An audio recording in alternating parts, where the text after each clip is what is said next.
ঢাকার বুকে যেন এক অদ্ভুত সমীরণ।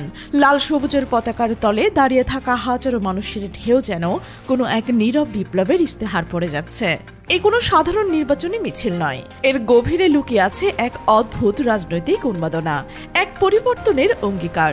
আর এই বন্যার ঢেউ যে হাতে, তার মোড়ক সেই মানুষটি হলেন ডক্টর আব্দুল মান্নান। জামায়াতে ইসলামের ঢাকা ৬ আসনের প্রার্থী হিসেবে তিনি শুধু একটি নির্বাচনী লড়াইয়ে লড়ছেন না, তিনি যেন রাজধানীর রাজনীতির ইতিহাস নতুন করে লিখতে চাইছেন। মধ্যবয়স্ক হলেও তার রাজনৈতিক মেধাবৃত্তি যেন কোনো তরুণের চেয়েও কম নয়। তিনি বুঝতে পেরেছেন এই সময়ে তরুণ প্রজন্ম, যাদের ভাবনা, যাদের স্পন্দন, সেই স্পন্দনকে ছুঁয়ে তিনি এগিয়ে চলছেন এক অচেনা পথে। তার প্রতিটি পদক্ষেপ যেন এক একটি সুচিন্তিত দাবার চালের মতো, যা সাধারণ মানুষের হৃদয়ে এক অদ্ভুত কল্পনা তৈরি করেছে।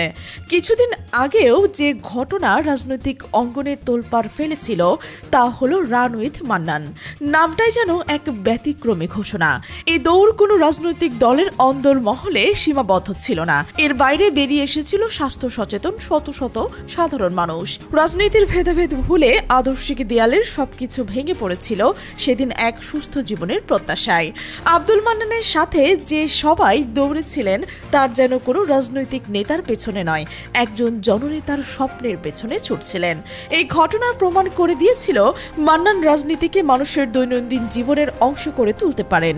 তিনি প্রচলিত হোলি ডাকটাইন ভেঙে বেরিয়ে এসেছেন, সমাজের বিভিন্ন স্তরের মানুষের সাথে মিশে একাকার হয়েছেন। আর এই কৌশল তাকে একেবারেই এগিয়ে নিয়ে যাচ্ছে, যা কেবল তরুণ ভোটারদের মন জয় করছেই না, ঢাকার এই গুরুত্বপূর্ণ আসনে সব পেশার মানুষকেই তার প্রভাব বলয়ে আনছে। তিনি কি শুধু মঞ্চে কিংবা বড় বড় মিছিলের নেতা? কখনোই নয়। তিনি নেমে এসেছেন মানুষের দোরগোড়ায়, তাদের জীবনের অংশ হয়ে উঠছেন। রাস্তার ধারে পরিচ্ছন্ন কর্মীদের সাথে তিনি ধুলো মাটির উপর বসে পড়েছেন এবং তাদের অভাব অভিযোগ শুনছেন, তাদের কষ্টের সাথে নিজেকে একাত্মতা করছেন। শহরের ব্যস্ততম ব্যবসায়ী থেকে শুরু করে সরকারি বেসরকারি চাকরিজীবী, এমনকি ঘরের কোণে সংসার সামলানো গৃহিণীদের সাথেও তিনি কাটিয়েছেন মূল্যবান সময়। তাদের কথা শুনছেন, তাদের স্বপ্নের কথা জানছেন। এর গভীর সংযোগই তাকে অন্য সব প্রার্থী থেকে আলাদা করে দাঁড় করিয়েছে। এই প্রচেষ্টাগুলো যেন বলছে তিনি শুধু ভোটের হিসাব মেলাতেই মাঠে নামেননি, তিনি সত্যিকার অর্থেই সমাজের প্রতিটি স্তরে মানুষের জীবন মান উন্নয়নে বিশ্বাসী।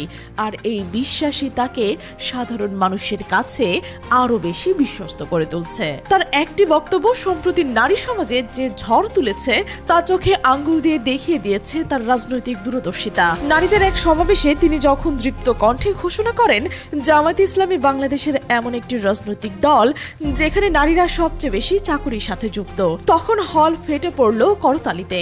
তিনি আরো বললেন, যদি জামায়াতে ইসলামের ক্ষমতায় আসে তাহলে নারীদের চার দেয়ালে বন্দী রাখা হবে। এই দাবি অসত্য এবং মিথ্যা। এই একটি বাক্যই যেন দশকের পুরনো একটি কুসংস্কার ভেঙে চুরমার করে দিল।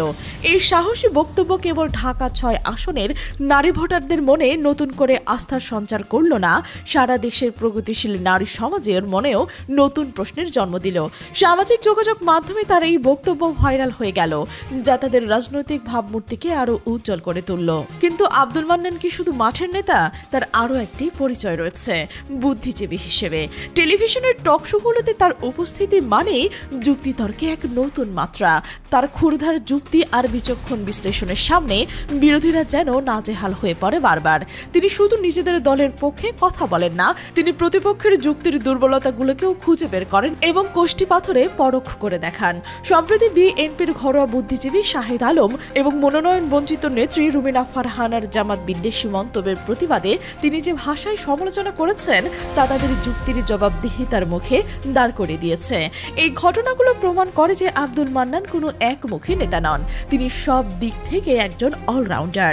তার ব্যক্তিগত জীবন ও শিক্ষাগত যোগ্যতাকেও এক অনন্য পরিচয় এনে দিয়েছে। তিনি একজন পিএইচডি ধারী, একজন ডক্টর, ডক্টরেট, যা তার জ্ঞানের গভীরতার পরিচায়ক।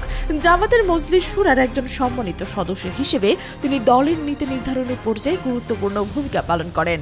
পাশাপাশি তিনি ঢাকা মহানগর দক্ষিণের অ্যাসিস্ট্যান্ট সেক্রেটারি হিসেবেও দায়িত্ব সামলাচ্ছেন, যা তার সাংগঠনিক দক্ষতার প্রমাণ। শুধু রাজনীতি নয়, তিনি একজন সহকারী অধ্যাপক হিসেবে বাংলাদেশ ইসলামী ইউনিভার্সিটির অধ্যাপনা করছেন, যা তার একাডেমিক ও পেশাগত জীবনে এক অসাধারণ ভারসাম্য। এই বহুমুখী পরিচয় তাকে সাধারণ মানুষের কাছে আরও বেশি গ্রহণযোগ্য এবং প্রভাবশালী করে তুলেছে। তিনি মেধা, প্রজ্ঞা আর কর্মদক্ষতায় এক অনন্য উদাহরণ স্থাপন করেছেন।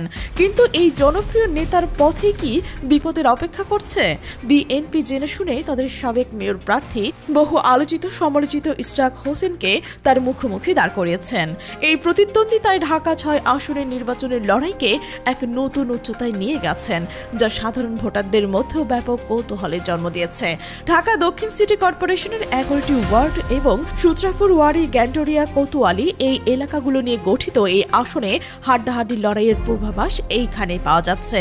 ইশরাক আর মান্নানের মধ্যে এই কঠিন যুদ্ধ দেখার অপেক্ষায় আছে পুরো বাংলাদেশ। পুরান ঢাকার এই আসনটি এক সময় ছিল ইশরাক হোসেনের বাবা সাবেক মেয়র সাদেক হোসেন খোকার একক আধিপত্যের কেন্দ্র। কিন্তু সময় থেমে থাকে না, সময় বদলে যায়। খোকার ছেলের সাম্প্রতিক নানা বিতর্কিত কর্মকাণ্ড যেন সেই খোকার পরিবারের জনপ্রিয়তার ভিত ধসিয়ে দিয়েছে। ধানের শীষ প্রতীকের প্রতি মানুষের যে আস্থা ছিল তা যেন এক ধরনের চির ধরেছে। তার ওপর এলাকার বিএনপির লাগামহীন চাঁদাবাজি, অত্যাচার আর নিপীড়নে অতিষ্ঠ হয়ে পড়েছেন এলাকার ভোটাররা। ফলে তাদের মধ্যে এক ধরনের বিতৃষ্ণা গড়ে উঠেছে। এই সব মিলিয়ে ঢাকা ৬ আসনটি জামাতের দাঁড়িপাল্লা প্রতীকের জন্য এক সম্ভাবনাময় ক্ষেত্র পরিণত হয়েছে। জামাতের এই আসনটিকে যেন তার বিজয়ের সূচনা হিসেবে দেখছেন, যা তাদের সামনে এক বিরাট সুযোগ তৈরি করছে। কিন্তু এই সুযোগকে বাস্তবায়নের রূপ দিতে হলে ভোট কারচুপির মতো বড় চ্যালেঞ্জ মোকাবেলা করতে হবে তাদের। এই চ্যালেঞ্জটপকে বিজয়ের পথ সুগম করাই হবে তাদের এখন মূল লক্ষ্য। এদিকে দেশের অন্য প্রান্তেও জামায়াতের নির্বাচনী তৎপরতা যেন বেড়ে চলছে। বাংলাদেশ জামায়াত ইসলাম মনোনীত ময়মনসিংহ ৪ বা সদর আসনের প্রার্থী মৌলানা কামরুল হাসান এমরুলের সমর্থনে সম্প্রতি এক বিশাল মোটরসাইকেল শোভাযাত্রা বের করা হয়। হাজার হাজার মানুষ নিয়ে তিনি শহরের অলি গলিতে প্রদক্ষিণ করছে, মানুষের সাথে সরাসরি কথা বলছেন। এই ব্যাপক জনসমাগম প্রমাণ করে ময়মনসিংহের মাটিতেও জামায়াতের জনপ্রিয়তা কম নয়। এই আসনে বিএনপি মনোনীত প্রার্থী আবু ওয়াহাব আকন্দের ঘাড়ে যেন নিঃশ্বাস ফেলছে তরুণ প্রার্থী এমরুল। নির্বাচনের লড়াইয়ে তার এই অপ্রতিরোধ অগ্রগতি স্থানীয় রাজনীতিতে নতুন করে আলোচনার ঝড় তুলছে। জামায়াত সম্ভবত ময়মনসিংহের মতো তুলনামূলক দুর্বল থাকা বিভাগগুলোকে এবার অত্যন্ত গুরুত্বের সাথে নিচ্ছেন। তারা এখন জিততে নতুন কৌশল এগোচ্ছেন। আর এরই অংশ হিসেবে গতকাল ময়মনসিংহ ২ আসনের প্রার্থী পরিবর্তন করেছেন। ফুলপুর ও তারাকান্দ নিয়ে গঠিত এই আসনে দলটি তার ফুলপুর উপজেলার সাবেক আমির আলহাজ মাহবুব আলম মণ্ডলের পরিবর্তে নতুন প্রার্থী হিসেবে মনোনীত করেছেন ময়মনসিংহ মহানগর জামাতে ইসলামের সহকারী সেক্রেটারি আনোয়ার হাসান সুজনকে। গত ৬ নভেম্বর রাতে ফুলপুর সদরের এক সমাবেশে প্রার্থী পরিবর্তনের আনুষ্ঠানিক ঘোষণা দেওয়া হয় এবং পরবর্তীতে নতুন প্রার্থী আনোয়ার হোসেন সুজনকে সবার সাথে পরিচয় করিয়ে দেন জামায়াত ইসলামী ময়মনসিংহ জেলার আমির আব্দুল করিম। এই সিদ্ধান্তে দলের মধ্যে এক নতুন উদ্যমের সঞ্চার হয়েছে। দলীয় সূত্রে জানা গেছে, সাংগঠনিক তৎপরতা এবং মাঠ পর্যায়ের পর্যালোচনা এবং প্রার্থীর জনপ্রিয়তা বিবেচনা করে এই গুরুত্বপূর্ণ সিদ্ধান্ত নেওয়া হয়েছে।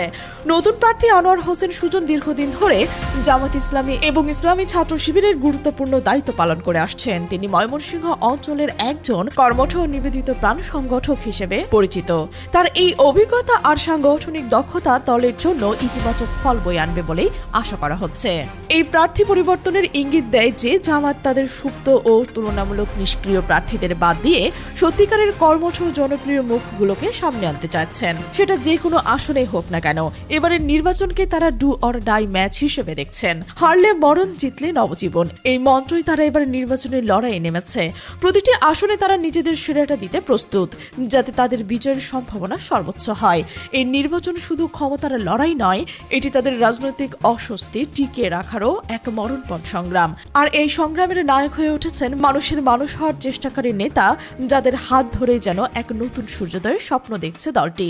কিন্তু এই স্বপ্ন বাস্তব হবে কিনা সেই প্রশ্ন কাটার মতো বিচ্ছে রাজনৈতিক পর্যবেক্ষকদের মনে। প্রিয় দর্শক, এই উত্তপ্ত রাজনীতির মাঠ নিয়ে আপনার মতামত কিন্তু জানাতে ভুলবেন না। আর আপনি যদি আমাদের চ্যানেলে নতুন হয়ে থাকেন, অবশ্যই সাবস্ক্রাইব করে বেল আইকনটি বাজিয়ে রাখবেন। আর আমাদের সাথে থাকার জন্য ধন্যবাদ।